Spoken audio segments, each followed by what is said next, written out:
Hi everyone, நான் உங்கள் Prabhakaran from Prabas MS Office.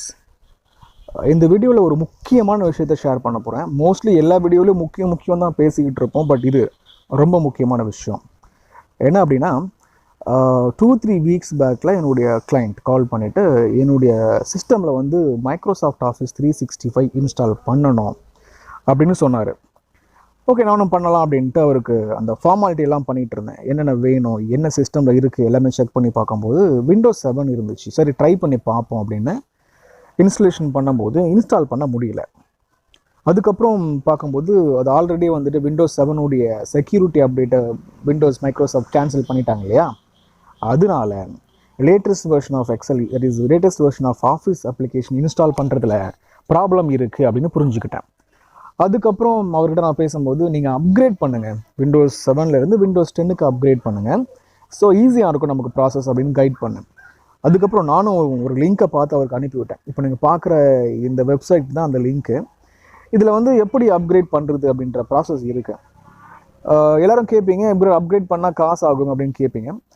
நான் ஒரு 3 இயர்ஸ் பேக்கில் இதே மாதிரி விண்டோஸ் 7ல் இருந்து விண்டோஸ் 8.1க்கு அப்கிரேட் ஆகி அதுக்கப்புறம் ஆட்டோமேட்டிக்காக இந்த மாதிரி அப்கிரேடை வந்துட்டு மைக்ரோசாஃப்ட் கொடுத்துருந்தான் ஃப்ரீயாக. விண்டோஸ் 7ல் இருந்தும் சரி, விண்டோஸ் 8.1ல் இருந்தும் சரி, விண்டோஸ் 10க்கு நீங்கள் மாறிக்கலாம். நீங்கள் விண்டோஸ் 7 வச்சுருந்தாலும், விண்டோஸ் 8.1 வச்சுருந்தாலும், விண்டோஸ் 10க்கு மாறிக்கலான்ற மாதிரி ஆப்ஷன் அப்போ கொடுத்துருந்தான் அப்கிரேட் பண்ணுறதுக்கு. அதுக்கப்புறம் ரொம்ப நாள் ஸ்டாப் பண்ணிட்டேன். ஸோ நான் முதலே அதை யூஸ் பண்ணிட்டேன். அதுக்கப்புறம் அந்த மாதிரி ஆப்ஷன்ஸ் இல்லாமல் இருந்துச்சு ரொம்ப நாள். பட் இப்போ அந்த ஆப்ஷன் எனேபிள் இருக்குது. ஸோ நீங்கள் அப்கிரேட் பண்ணிங்கன்னா கட்டாயம் உங்களுக்கு அப்கிரேட் ஆகும். லேட்டஸ்ட் வெர்ஷனுக்கு நீங்கள் மாறிட முடியும். இப்போ நீங்கள் லாக்டவுனில் இருக்கிறதுனால நிறையா டைம் இருக்கும். அதனால இந்த மாதிரி அப்கிரேட் பண்ணுற ப்ராசஸை வந்து ஃப்ரீயாக வேணும், எடுத்துக்கணும்னு ஃபீல் பண்ணிங்கன்னா நீங்கள் இந்த ஆர்டிக்கிளை நீங்கள் படித்து ஸ்டெப் பை ஸ்டெப்பாக என்ன பண்ணணும் அப்படின்றது கிளியராக போட்டிருக்காங்க. ஓகே, ஸோ முதல்ல வந்து பேக்கப் எடுத்துக்கிடணும்.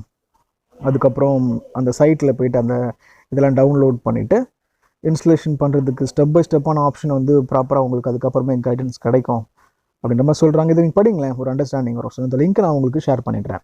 என்ன சொல்ல வரேன் அப்படின்னா, விண்டோஸ் 7 வச்சுருக்கவங்க எல்லாருமே ரொம்ப ஓல்டு ஆப்ரேட்டிங் சிஸ்டம்ன்றதுனால நிறையா ஃபீச்சர்ஸ் கிடைக்காது. கட்டாயமாக நீங்கள் அப்கிரேட் பண்ணணும்னு ஆசைப்படுவீங்க. அப்போ அப்கிரேட் பண்ணணும் அப்படின்னு நினைக்கும் போது ஃப்ரீயாகவே அப்கிரேட் வருதுன்னும் போது எதுக்கு நீங்கள் அதை மிஸ் பண்ணணும் அப்படின்னு நான் சொல்கிறேன். ஸோ இந்த லிங்க்கை நீங்கள் ரெஃபர் பண்ணி ஸ்டெப் பை ஸ்டெப்பாக அப்கிரேட் பண்ணிட்டீங்க அப்படின்னா புதுசான ஒரு ஓஎஸ் கிடச்சிரும்.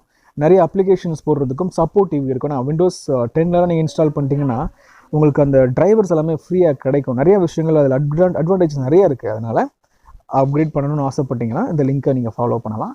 இந்த வீடியோட டிஸ்கிரிப்ஷனில் லிங்க்கையும் நான் கொடுத்துட்றேன். படித்து நீங்கள் பண்ணிவிட்டு அதுக்கப்புறம் ஃபர்தர் திங்ஸ் நீங்கள் பண்ணலாம். சரியா? ஸோ எதுக்காக இந்த வீடியோ முக்கியமாக போடுறோம் அப்படின்னா, ஒருவேளை உங்களுக்கு வந்துட்டு ஆஃபீஸ் 365 இன்ஸ்டால் பண்ணணுன்ற நீடு வரும்போது விண்டோஸ் 10 தான் சூட்டபுளாக இருக்கும். ஸோ விண்டோஸ் 10 வேணும் அப்படின்னா உங்களுக்கு ஆல்ரெடி 10 இருந்தால் ஓகே, நீங்கள் ஈஸியாக பண்ணலாம். ஒருவேளை ஓல்டர் வெர்ஷன் இருந்துச்சுன்னா லைக் 8.1 இருக்குது, இல்லை 7 இருக்குது ஆப்ரேட்டிங் சிஸ்டம் விண்டோஸ் 7 அப்படின்னா அப்கிரேட் பண்ணுறதுக்கு இது ஒரு நல்ல chance. Don't miss this opportunity. Okay, so அதை நினச்சதை சொல்லிட்டேன். ஏன்னா ரீசெண்ட்லி என்னோட 2-3 கிளைண்ட்டுக்கு இதை கொடுத்துருக்கேன். அவங்களும் அப்கிரேட் பண்ணி லேட்டஸ்ட் வெர்ஷன் ஆஃப் ஓஎஸ்க்கு மாறிட்டாங்க. தட் மீன்ஸ் விண்டோஸ் 10க்கு மாறிட்டாங்க. அவங்களும் ஆஃபீஸ் 365 அவங்களுடைய லேப்டாப்பில் பிசியில் இன்ஸ்டலேஷனும் பண்ணிட்டாங்க. நான் அவங்களுக்கு ஃபுல் சப்போர்ட் கொடுத்தேன் இன்ஸ்டால் பண்ணுறதுக்கு. That is Microsoft office 365 install பண்ண சப்போர்ட் கொடுத்தேன். சரியா? கடமை நீங்களும் இது மாதிரி தேவைப்பட்டுச்சு எனக்கு காண்டாக்ட் பண்ணலாம். அந்த ஆஃபீஸ் அப்ளிகேஷன் இன்ஸ்டால் பண்ணுறதுக்கு தேவையான அந்த ரெக்குவயர்மெண்ட் என்னன்றதை நீங்கள் எங்கிட்ட கேட்டு தெரிஞ்சுக்கலாம். உங்களுக்கு தெரியலை அப்படின்னா. ஓகே, ஃபுல்லாக பாருங்கள். உங்களுக்கு தெரிஞ்ச ஃப்ரெண்ட்ஸ் கிட்ட கூட ஷேர் பண்ணுங்கள். ஏன்னா எல்லாருமே லாக்டவுனில் இருப்போன்றதுனால எல்லாருமே இந்த மாதிரி லிங்க்ஸை யூஸ் பண்ணி அப்கிரேட் பண்ண முடிஞ்சதுன்னா நல்ல விஷயம், ரைட்? கட்டாயமாக நீங்கள் பண்ணுவீங்கன்னு நம்புகிறேன். See you in the next video. Thanks for watching.